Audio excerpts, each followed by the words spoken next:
Another day as a gardenera at Malaysia. Breakfast mood ang person nakasubil.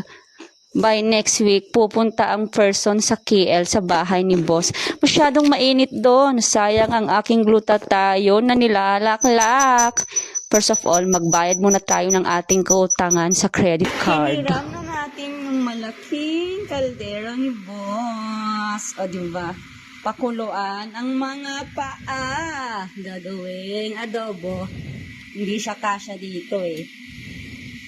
Yummy! Adobo fit later with matching boiling pangkape. Coffee is life. O diba? Ang sarap ng ulam for today. Adobo fit. Maghahalo ng konting pamienta nang may lasa naman ng ating kaulaman. Luto-luto muna bago simula ng ating trabaho for this day.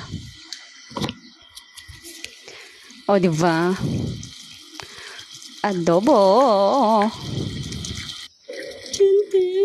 Adobo fit. Yum, yum. So, pagkatapos natin mag-garden, bumaba tayo konti para mag-pray. Magpe-pray tayo, guys. Magpasalamat tayo for everything. Ba? Tara! Thank you, God, for everything, for keeping me alive and healthy. Thank you, thank you, thank you, God. O, diba? So, gardening ulit. Listen. So, nag-break konti ang person. O, mountain view. Pakinggan ang boses ng mga unggoy.